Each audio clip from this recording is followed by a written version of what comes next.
of common capacities in universities in Colombia, Ecuador, Peru, and Venezuela, in which I try to comply as much as possible.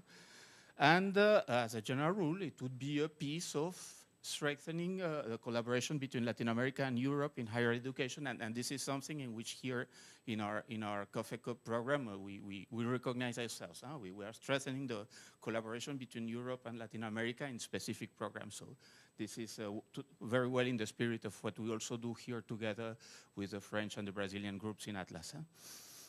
And we have gathered also, in order to make our proposal stronger, the support of several universities and research centers in Latin America. I will give you more details on this. Okay, so these are words. Now, what was our specific proposal, what is the proof or concept that other than words we want facts, is that we wanted to build a master level complete year in advanced physics. And this means that our objective is that the program of these courses is the same for all students in any university. So this has to be cross-institutional. It has to be, therefore, part of the academic offering of our institutes.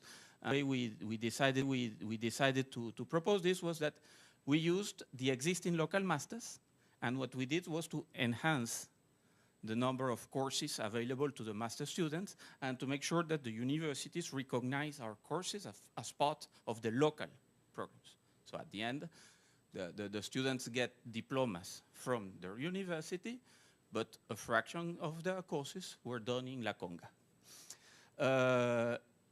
Also interesting is that we also can use the European funding, which I'm indicating here, the amount, to buy equipment useful for the universities. And our idea was to build interconnected instrumentation laboratories. I will give you what we managed to do. And in the proposal, we also say that we were going to develop ourselves an e-learning platform, very much in the way that we use tools in high energy physics. This means based on open access contents and tools, proprietary software. The approach that we need to build has to be structured in mini modules in order to be flexible enough so that independently of the place where the students are at a given moment, that they can access the material. Another point in which the European funding is useful is that it allows us to fund mobilities.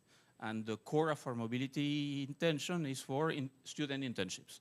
So the students can move after the courses for a 3-month internship in another country, either in Europe or in Latin America. Using the Bologna Convention.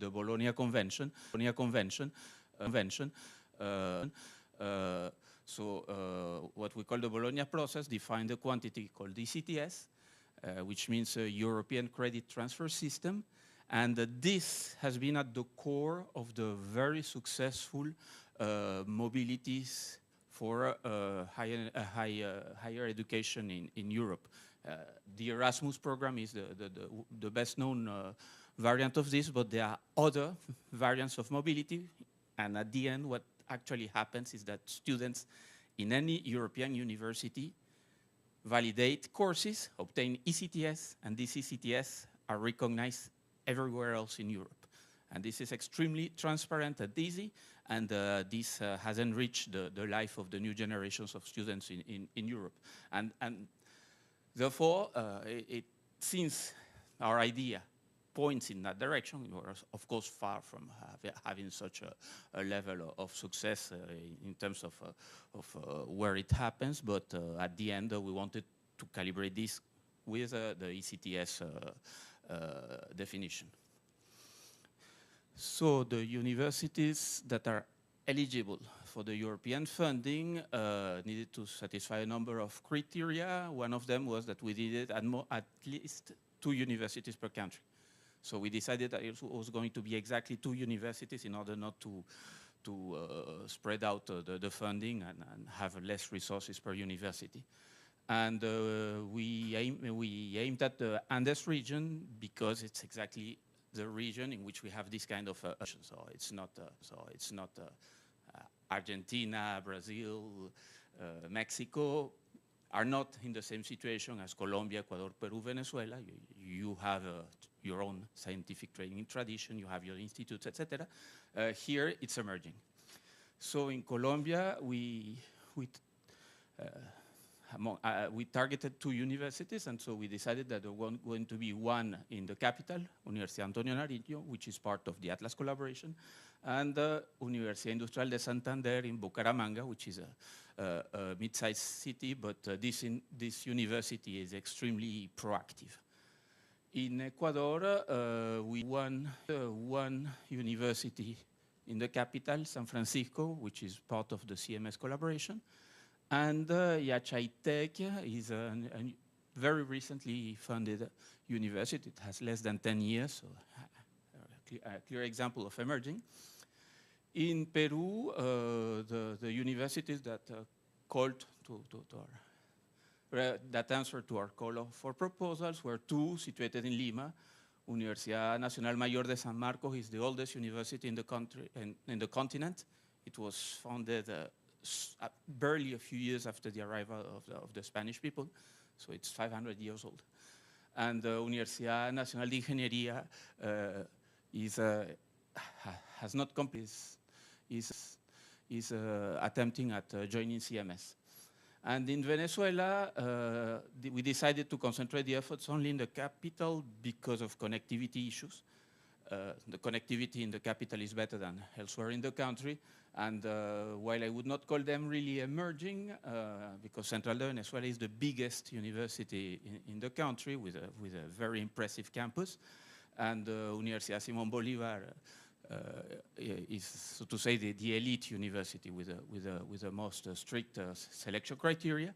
But they are not emerging, but any help for them at this moment is very helpful.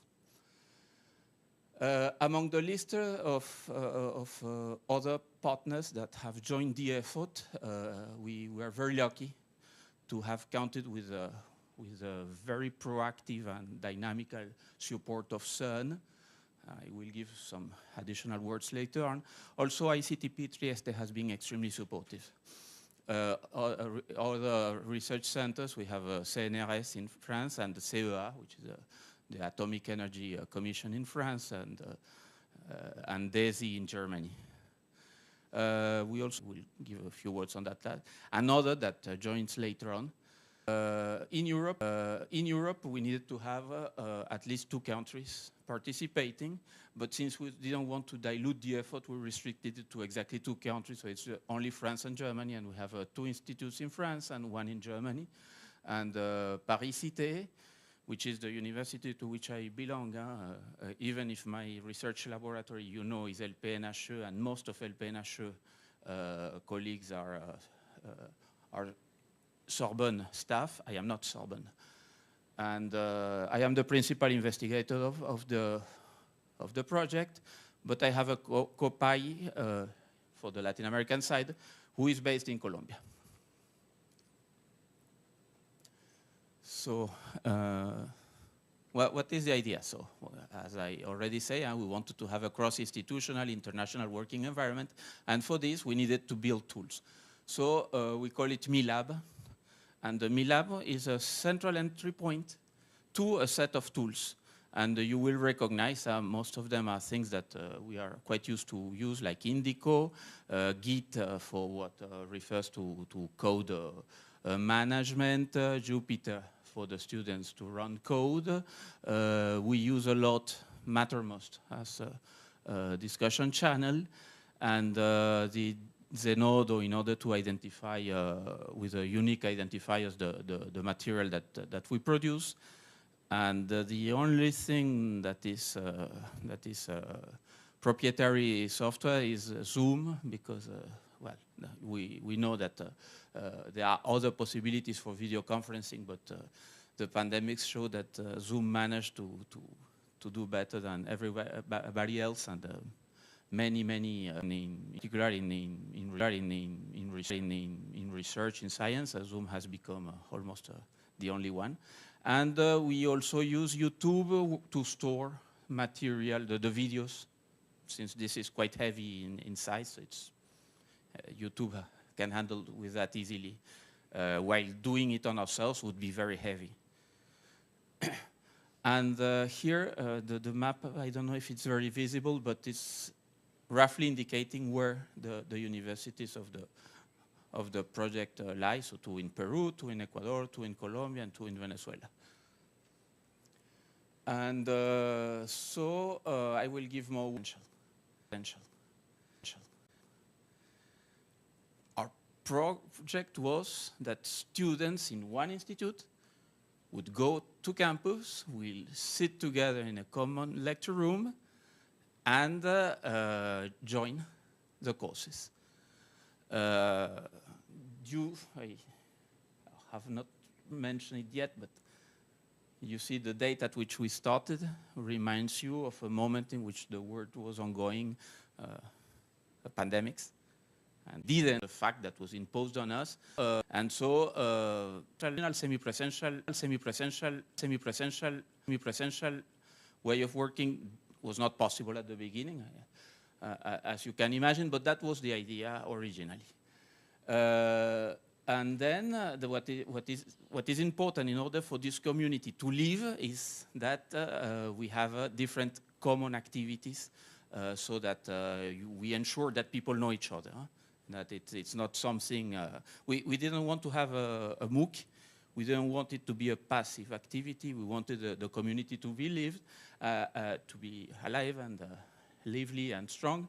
And so, for example, which was with whom the student could have candid and open discussions on how the courses are going, etc. Using Mattermost to having discussion forums, the teachers offer office hours. So after the courses, there are some slots for the students to connect and to ask specific questions to the teacher, and open video spaces for discussions among students. And well, the interconnection of labs, I will say more about that. And one point is that after discussions, it was in fact not even initially was not my best choice, but it emerged from a discussion with all members to have the teaching material in Spanish. We wanted with that to ensure that we would not be leaving students out of the program because of difficulties with English. In practice, it has an advantage that this means that the communication is easier, but such a difficulty. Most of the students I have interacted with have a sufficient level of English to at least follow courses. But of course, but it is clear that discussions are more candid in your own mother language.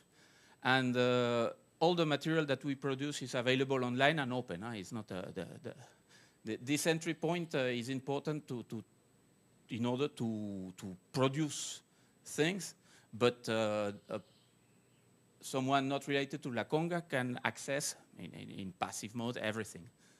Okay, you cannot run a code if you're not part of the download the code. Download the code. Okay, so about the syllabus. So this graph here is a multidimensional representation of our syllabus. The horizontal axis is more or less the time. So this is month 1 to month 11.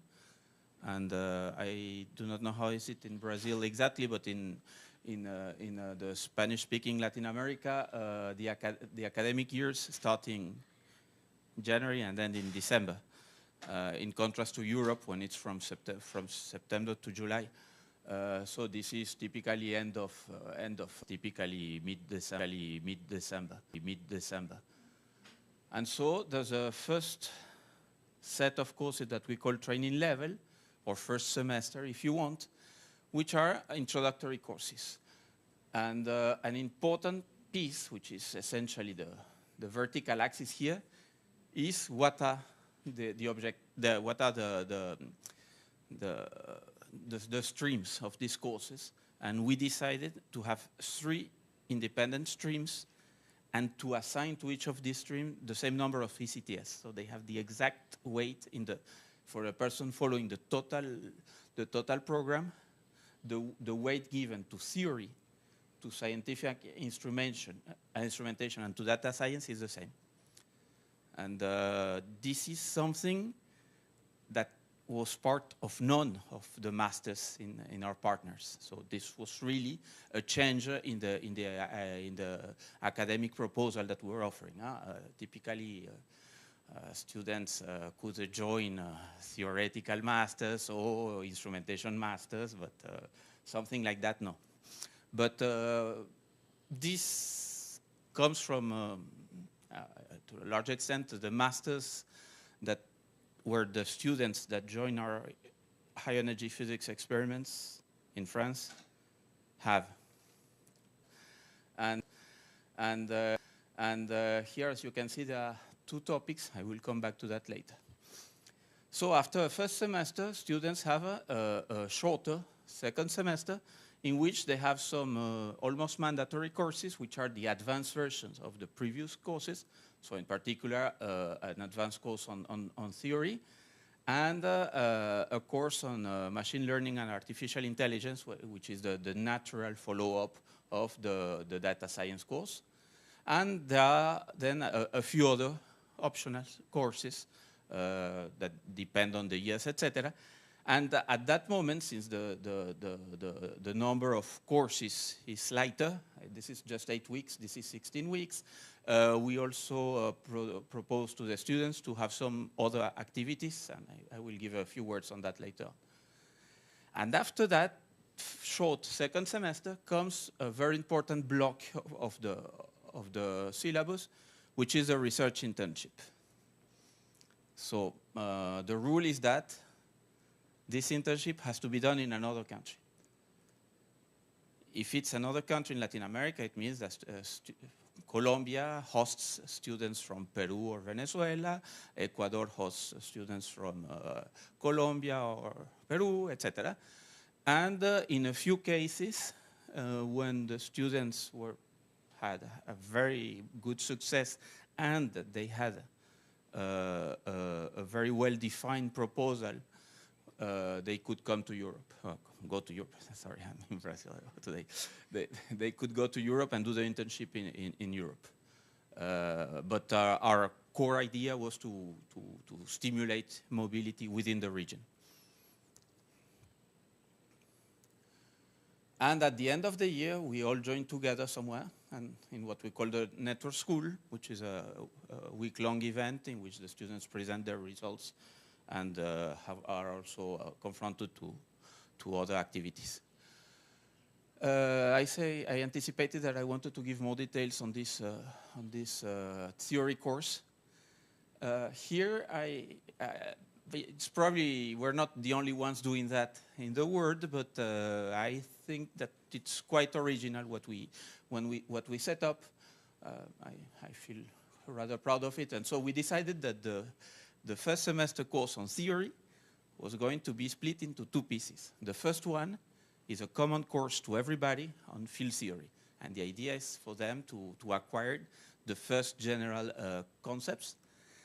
After that, the students have to make a choice. It could have been an obvious choice, but they had the freedom until the end of these 8 weeks to make it official, whether to go to the high energy physics stream or to the complex system stream. And the students that choose high energy physics would nevertheless, at the end of this common piece, have one topical course on an application of field theory in complex systems, that is superconductivity. So they would see an example of phase transitions with field theory in the other stream. And those who choose complex systems would have one topical course on an application of field theory in high energy physics, which is the Higgs mechanism. So again, a phase transition with different fields and with different properties, but just to keep them interacting together as long as possible during their training. And then the 8 remaining weeks would be on specific topics to high energy physics or to complex systems. So typically here it would be physics, molecular dynamics, nonlinear physics, chaos, these kind of things. In HEP, well, it would be the standard model, experimentally and phenomenologically, the first minimal concepts on astroparticle physics and cosmology. So that in the second semester, in the advanced courses, they would concentrate either further understanding the standard model or to take courses on cosmology or astroparticles. And in complex systems, the same. So some of them wanted to specialize in statistical mechanics, and some wanted to specialize in chaos and nonlinear processes. Then the most popular course by far was the one on data science. I think it's quite understandable nowadays. It makes complete sense, but in practice it was like that. So the idea here was to start with a first course that allowed the students to make sure that the students knew how to run Python on a notebook, first concepts on programming, etc. And then they had a second course on probability and statistics, so the kind of tools that we use a lot, physics or go from formal development to understand what is a likelihood, all the Niemann-Pearson's conditions, etc. And then they had to choose among a pool of proposals or their own proposal, a project in data science. So, for example, download a data set of reasonable quality to do an analysis there. Some students chose interesting things like doing correlations between activities in the social network of their country and results of elections, such kind of things, or things more related to physics, like studying the movement of rocks in the Death Valley of the United States, or download open data from the Pierre Auger experiment or from the LHC.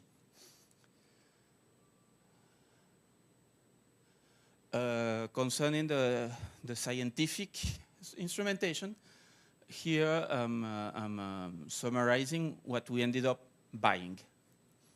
So we chose from our partner CAN a set of instruments that they call the educational kit, and it's shown here. So it includes scintillators, silicium photomultipliers, spectrometers, and this also is a mock-up of what would be, I forgot the name, one of these medical,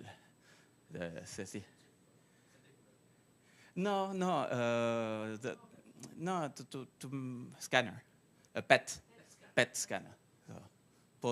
So it's not a PET, but it's an emulation. Well, here, yes, here the scintillators and the silicium PM can really record things.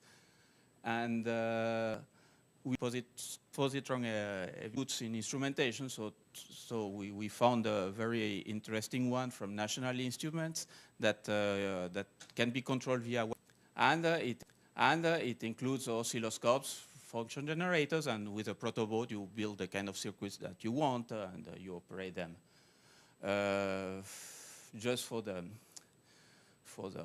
anecdote, we could not buy National Instruments in Ecuador because Ecuador has very strict rules on many things. I mean, they are really very, very dedicated descendants of the Spanish Empire bureaucracy. And so, for example, the fact that this has a Wi-Fi emitter required a specific authorization from the Ministry of Communications. And we gave up and we decided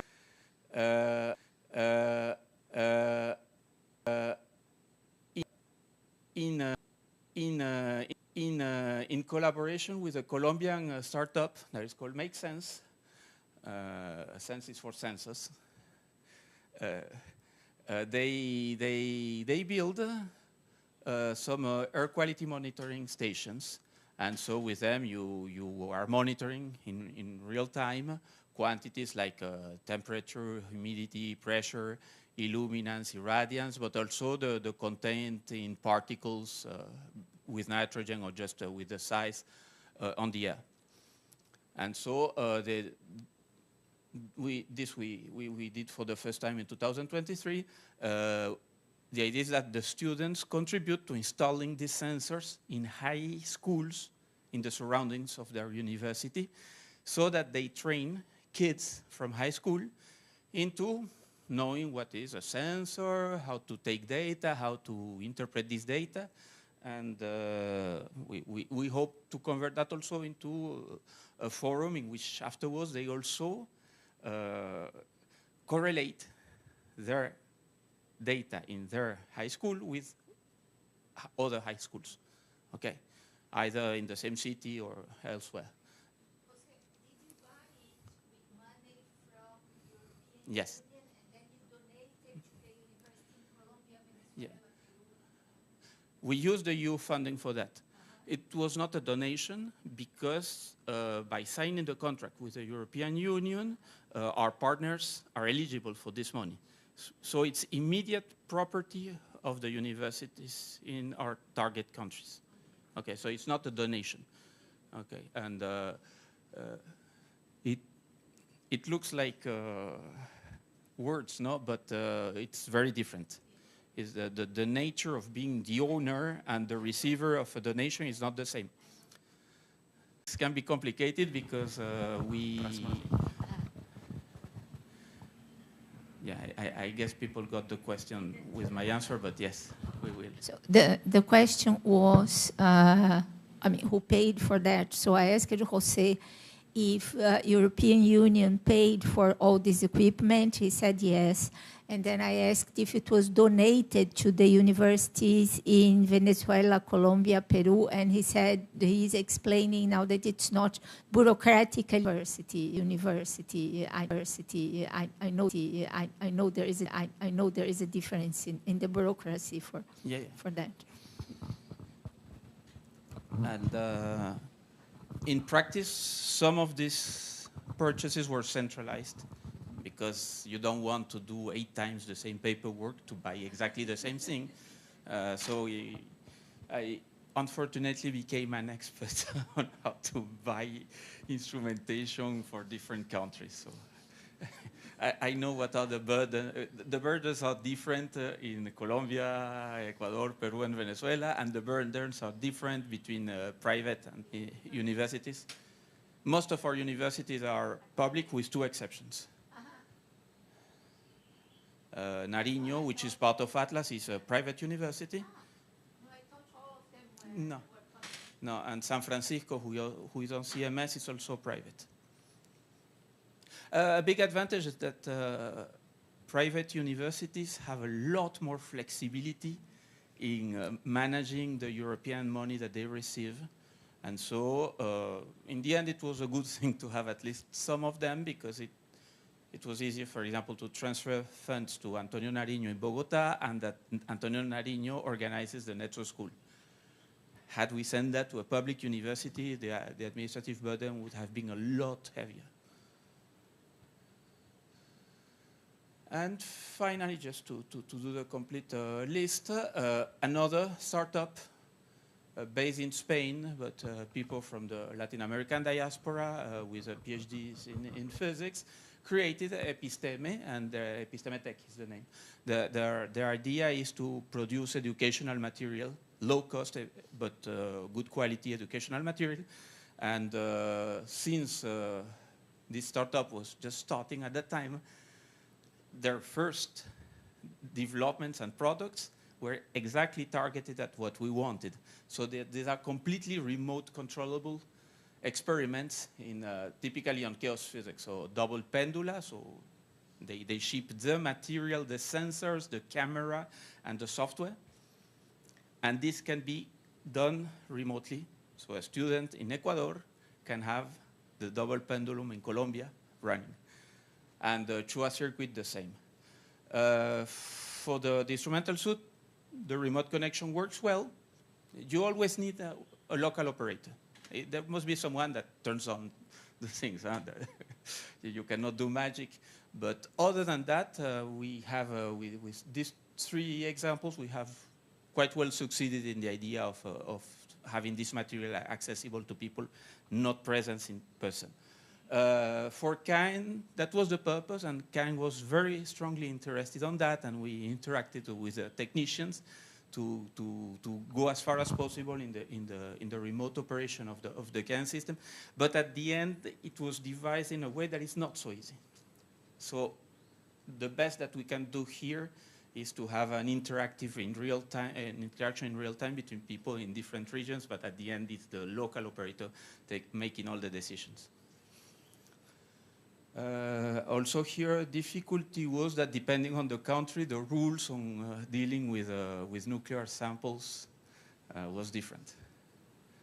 In some cases, it was completely trivial. Some of our partners had already some medical physics or nuclear physics instrumentation, and in some cases, it was really a burden. Again, Ecuador was particularly nasty on that. Then concerning the mobilities, I mentioned already the idea.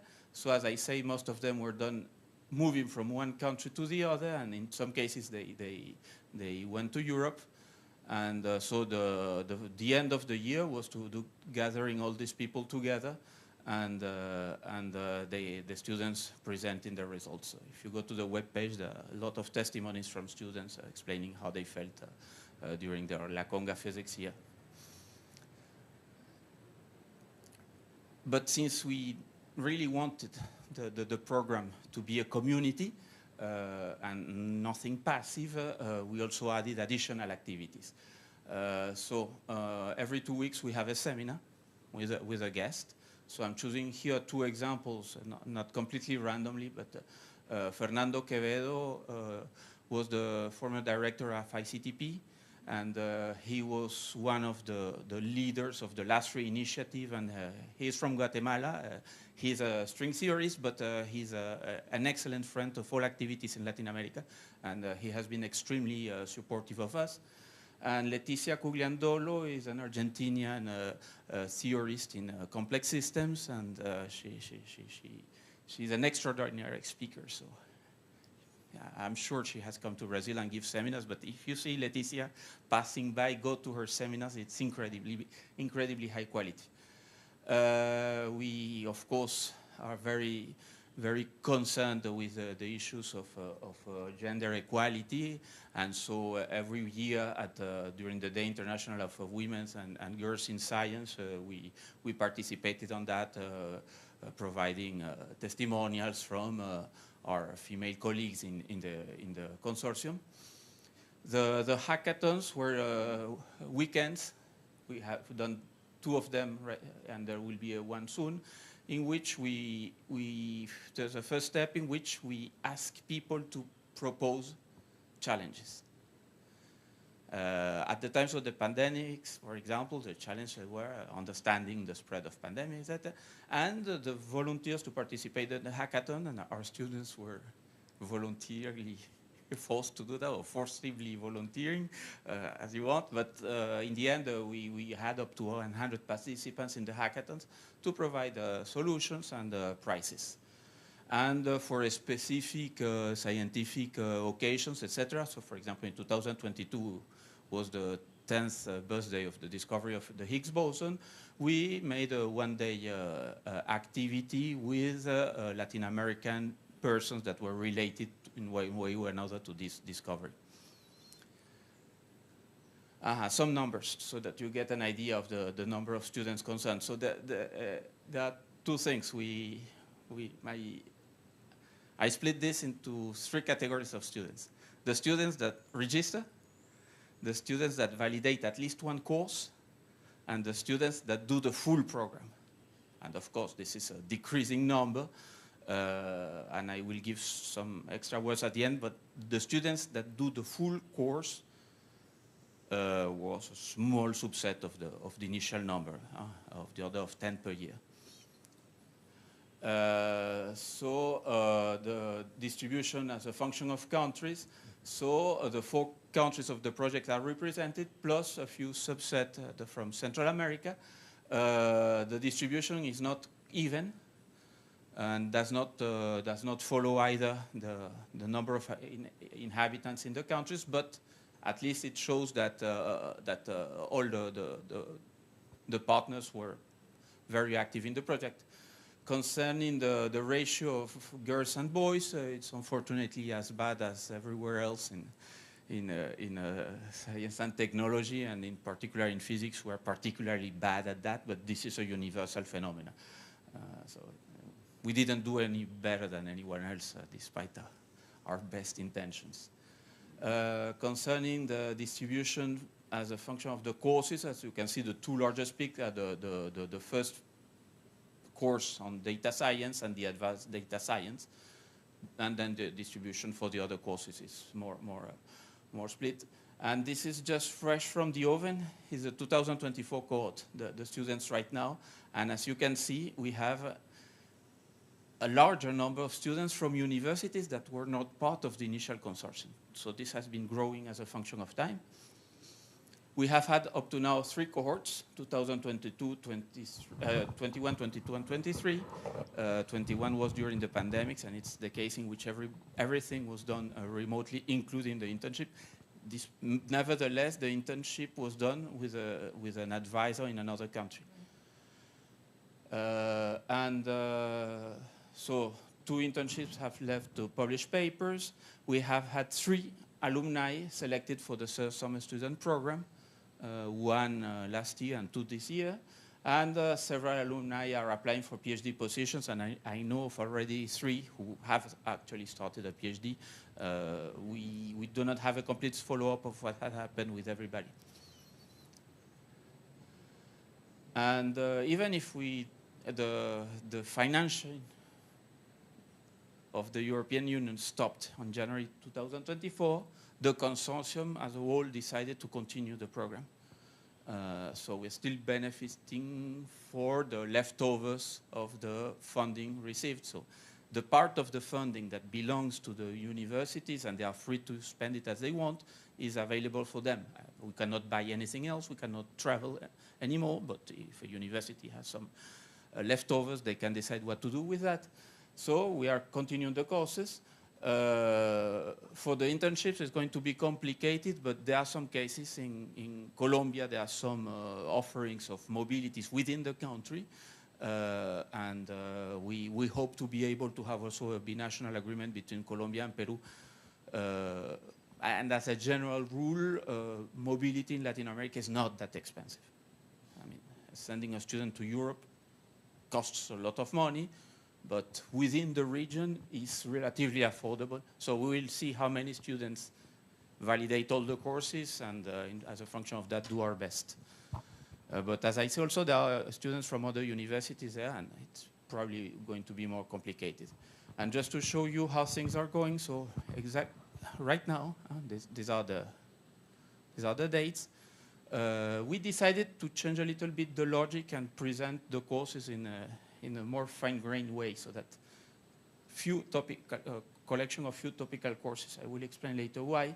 And so we have a number of guests for the courses, and this has been a generic rule. So, for example, Miguel Mostafa is from the United States. He's a specialist in cosmic rays. Ignacio Taboada is the spokesperson of the ice cube experiment, the one in the Antarctic, etc. So this is a snapshot from yesterday. There were 86 participants.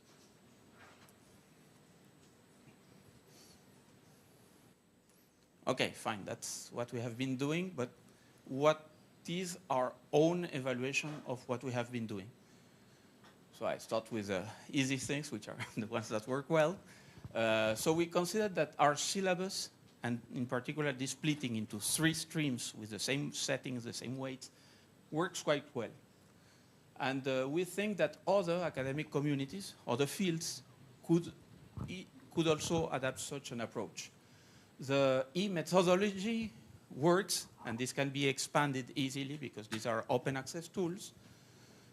One thing that was very beneficial to us is the interaction with the scientific diaspora. So Latin American colleagues working in the United States or Europe, as a general rule, whoever we asked for help, they did it. And the only retribution was the satisfaction of interacting with students in our countries.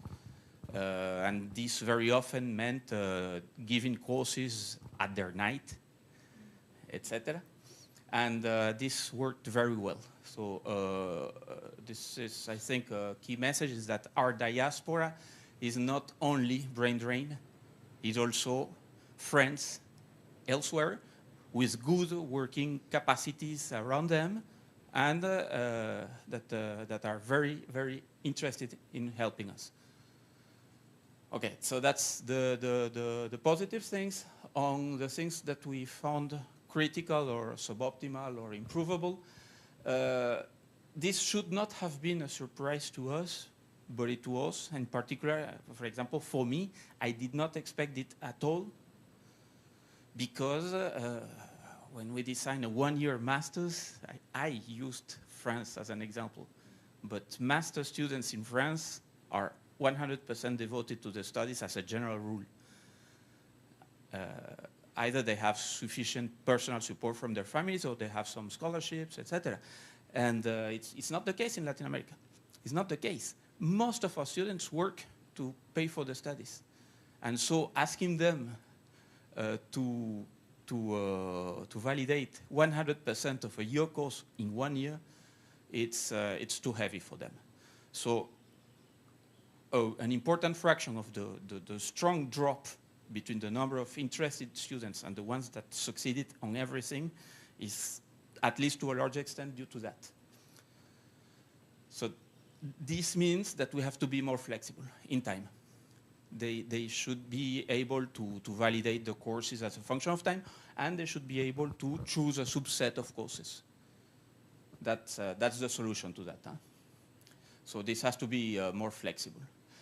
Our instrumentation laboratories, but it was a challenge at the beginning because 2021-22 already buying things was complicating. The students had no access to campus, etc. So we could not use the full 4 years to do that. So we just succeeded at the end on having this completely done.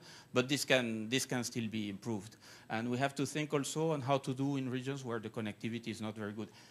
I should have added here something that was for me also a surprise, because in our original semi-presential approach, the students would be on the campus or using the connectivity of the campus.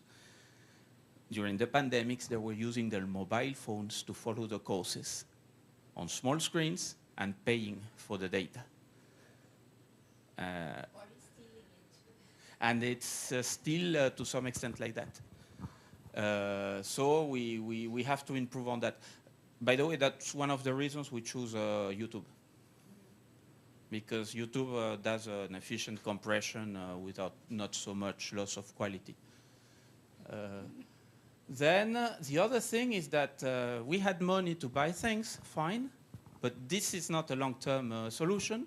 So, and some colleagues say, well, but some of the things that you bought could be built locally. I mean, if we have 3D printers, there are some tools that can be done locally, less expensive, etc. And so this is something to which we have to point to. And this creates capacity, even further than just buying a thing. No? And the other thing is that for the recognition of the courses, this requires each time a negotiation with the institution. I do not see an obvious solution to that unless there is a top-down decisions. There are top-down decisions, this is imposed for a country or within countries. So for the time, it's each time one negotiation. So it took time from us, took time from the colleagues in the institutes, and it had to be replicated many times. But, well, that's life. But, well, okay, we produce a certificate with the EU stamp, etc. But it's important that the future employers of our students understand very well what this actually means. And here the local universities should help us with that. Okay, so That was the history of what we did. That continues.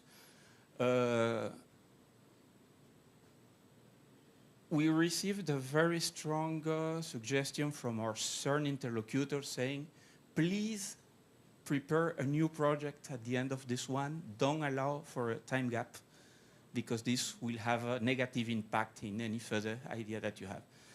I thought that I needed to breathe and relax a bit, but he insisted so strongly on that we prepared a new project that we submitted in February.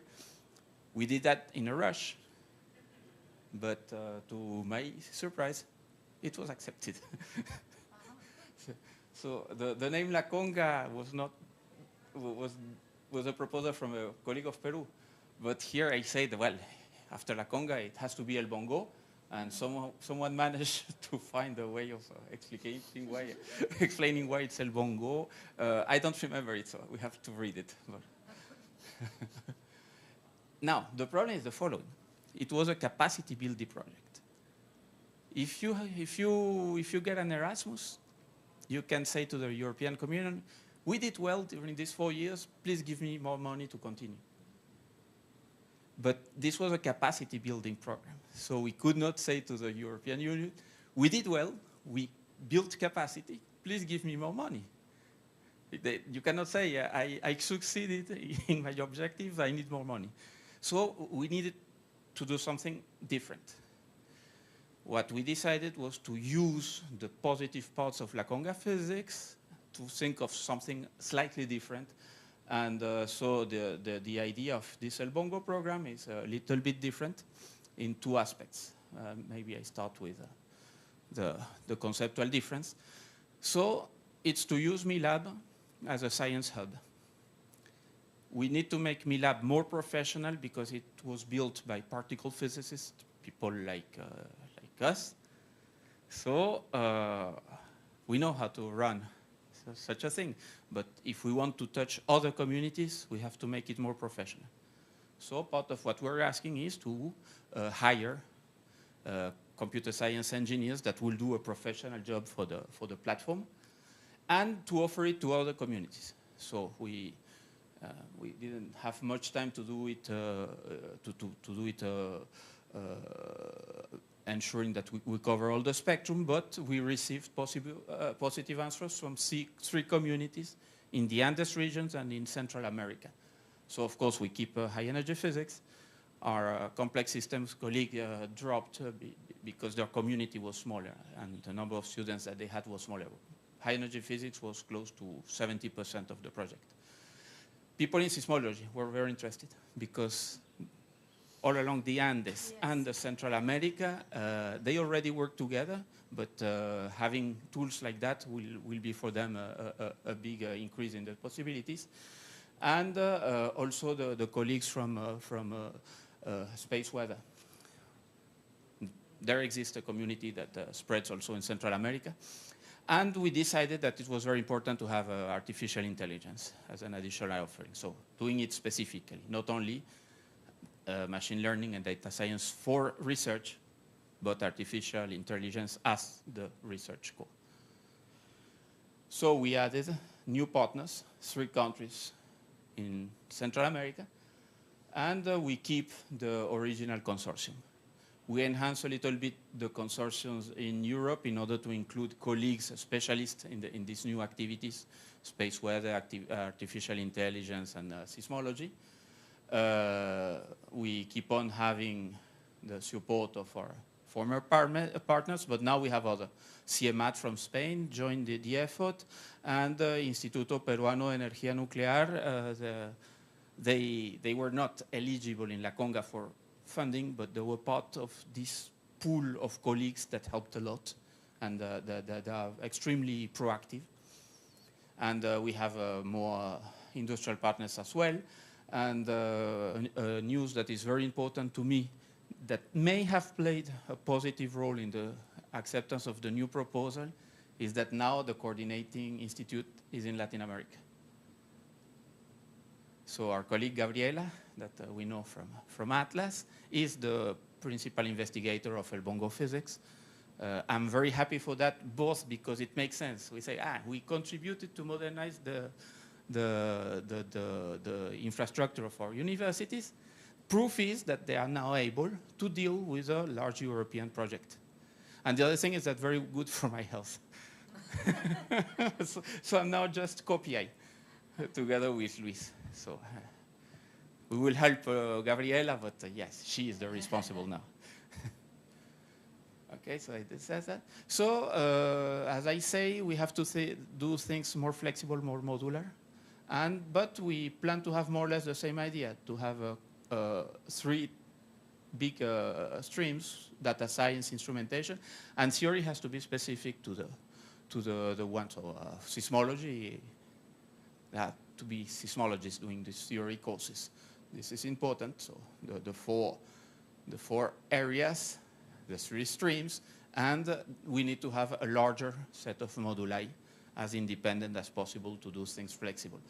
This is in construction. The target is to start El Bongo physics courses in 2026, so it's included in the proposal that the first year's preparation. So just I'm coming to the end. Securing robust funding helps a lot this kind of initiatives for the ramping up. Okay. What we are targeting is to internationalize their postgraduate programs. I mean, it's really good that students have their local courses, but some of the courses given by high-profile teachers and researchers from other countries. This is an enrichment of the offering. So this is a good thing. The international internships will also be funding within El Bongo, at least for the 4 years of El Bongo, so that's a good news. So 2024 and 25 will be the challenges to deal with, but afterwards this will be easier again. So the MILAB has to become more professional. And for the equipment, we made a decision different. And it's also a lesson learned from La CONCA. Instead of buying instruments and installing them, this would have required to buy everything we had for La CONCA in Central America, and therefore decrease the amount of instrumentation budget for the total project. So what we want to have is installed everywhere Fab Labs. So each university has the instrumentation that it has at a given time. What we add is a Fab Lab. And in this way, the idea is that they will build what they need for their local CIS.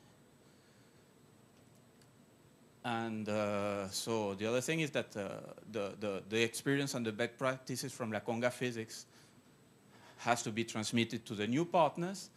And the new partners have to commit the project. And this, now, we wrote it in the paper so that the president of these universities, when signing the proposal, committed to have an active master's program. We had one accident with one of our 8 partners that they did not manage to open the master's in time. It was in Ecuador.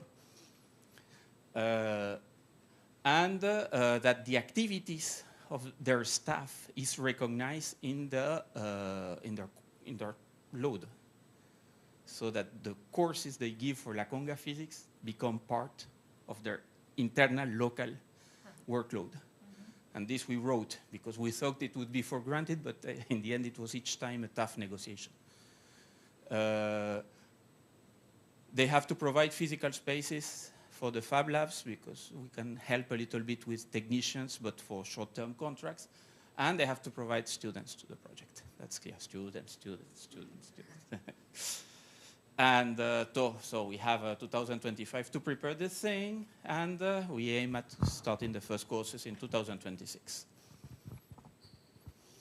And just to complete, so this is the initial logo of La CONCA Physics.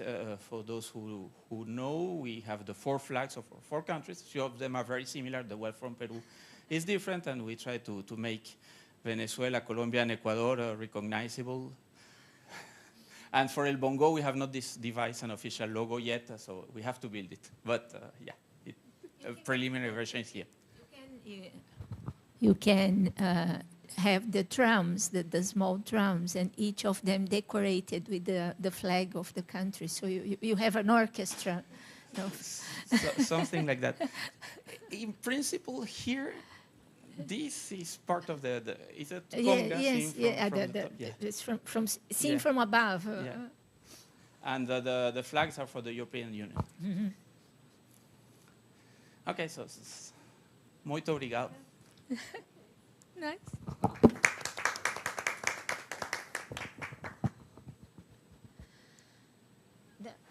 Shall we continue to speak here? Can we just talk to Jose? What do you want to do? Boy, if Seixas is connected, it's good that he is. Yeah. Who can check that easily? I have a Zoom connection open, so maybe. So Yara suggests that I check on Zoom whether there are questions or comments.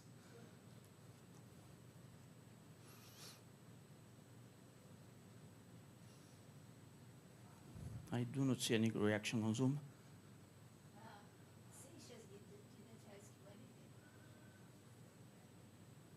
Don't know.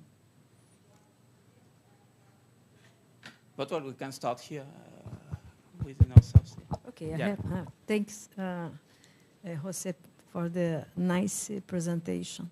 So it's very important for the Latin American people to reach this area, very new, very impressive. Okay, leading by CERN. But it's a master degree. Yes. And after, you have a lot of students with master in these countries, and then they can reach the PhD. Okay, so the total answer will be building, no? Because the most recent cohort is finished just a few months ago. I saw two kinds of profiles.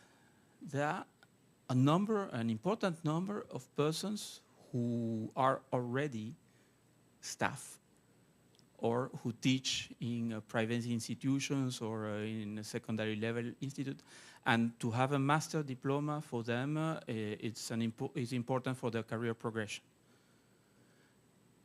And this is precisely part of the target for which this was not in my mind. These are persons that need a master diploma and therefore to enhance their skills, but this was impossible for them.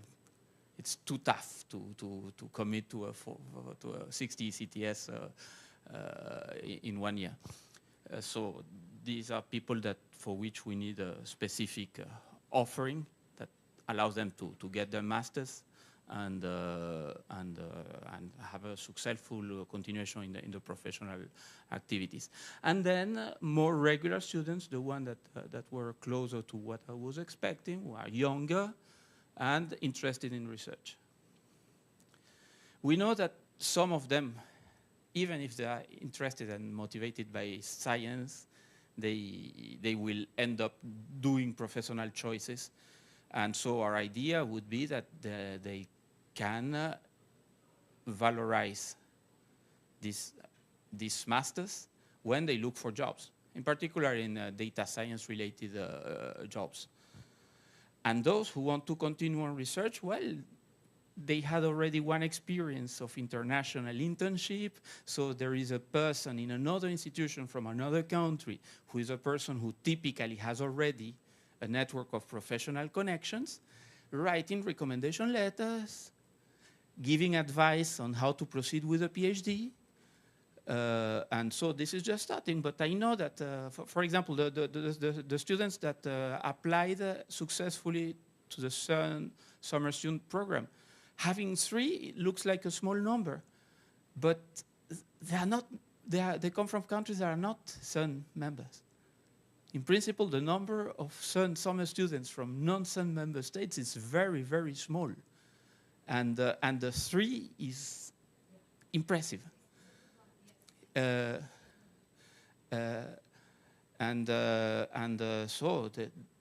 we are opening for them doors towards PhDs in our topics. Then, of course, these PhDs can perfectly be done in countries like Brazil, because you have the facilities to train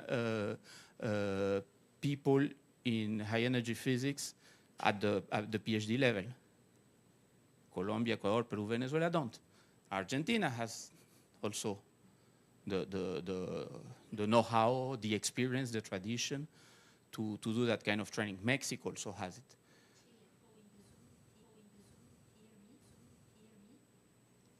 Probably not very well. Or, no, but maybe it's switch off. 1, 2, Okay. no. Okay. So Brazil has some special connections with Latin American countries where they do not have master and PhD. So what happens is that since they don't have master and PhD, people finish the undergraduate studies. Of course, they need teachers at the universities and so on, so they are hired. There are different ways, but they are hired by the universities. So they start teaching, and when they manage, they get permission from the university to come to Brazil for 2 years. There are special scholarships for them, and one of the agencies, let's say, fighting for that is CLAF, is the Latin America for physics. And so there are special scholarships from CLAF, but also from CNPq and CAPES and sometimes FAPESP in São Paulo and so on. And so they come for those 2 years, finish the master. There are lots of them, mainly in CBPF, but we have at UERJ as well. And many institutions in Brazil receive them, but then they must go back. And for different countries, the time they must stay in the country varies.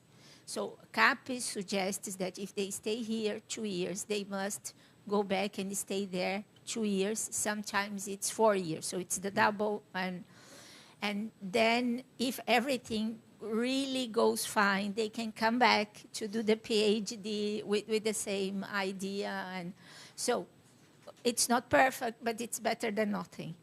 I think which could be very useful and I think very good is, for example, if we start talking to you how to use all of that to make easier for those students to come and make PhD in Brazil. It does not need to be high energy physics, but a student who follows that, of course, is very interested, will be a good student, has a good knowledge, and so will certainly adapt well for the work, PhD level, and I think everything will follow very fine.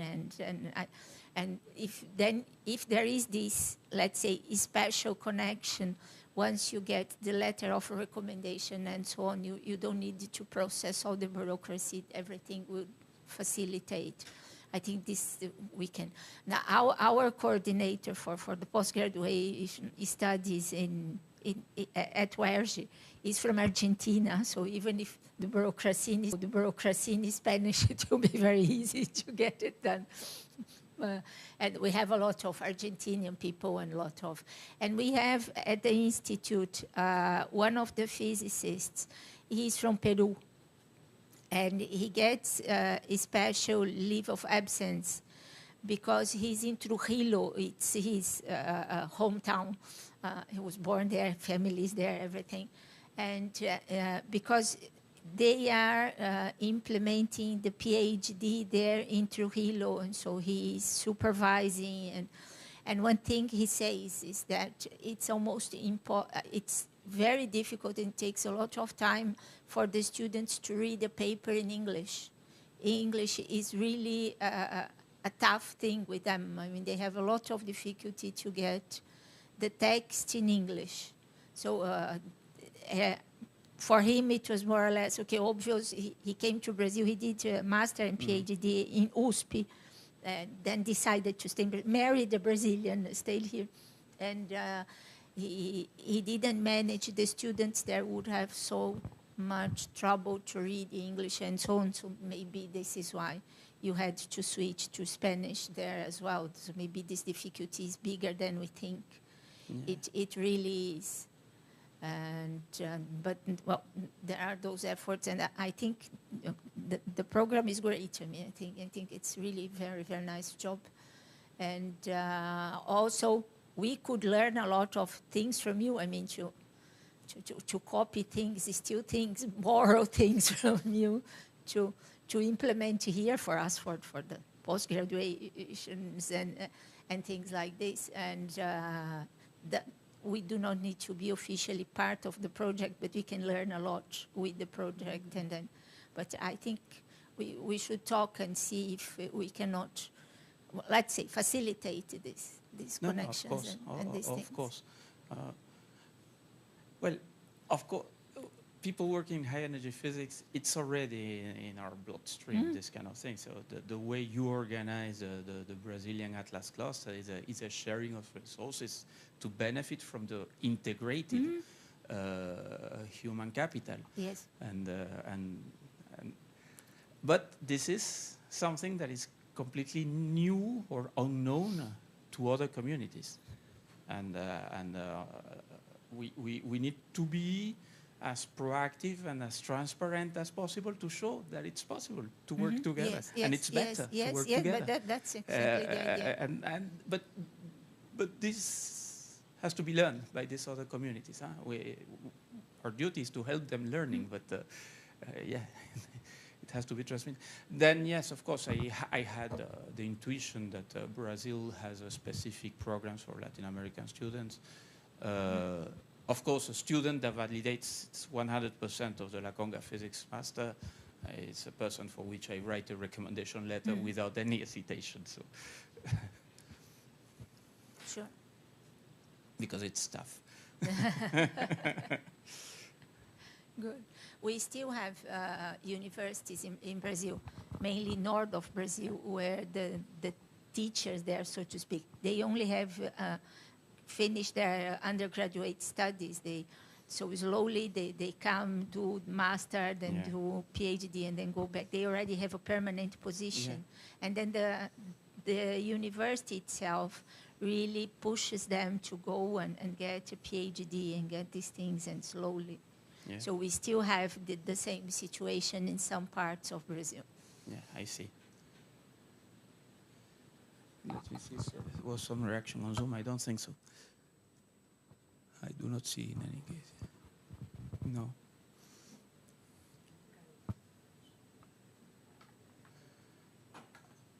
Well, I think we can close. Okay. No, thanks a lot for your very... yeah, sure. Israel.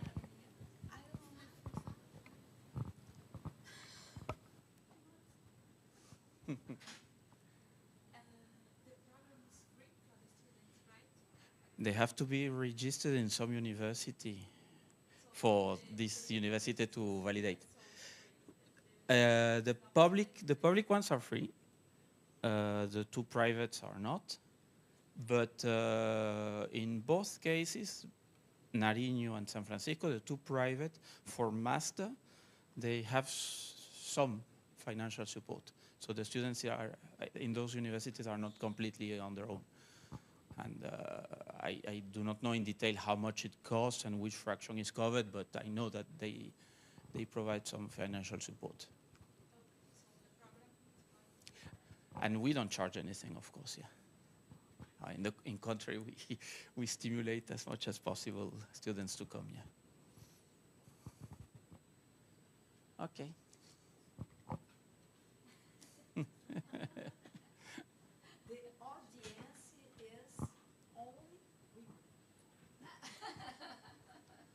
The remaining audience.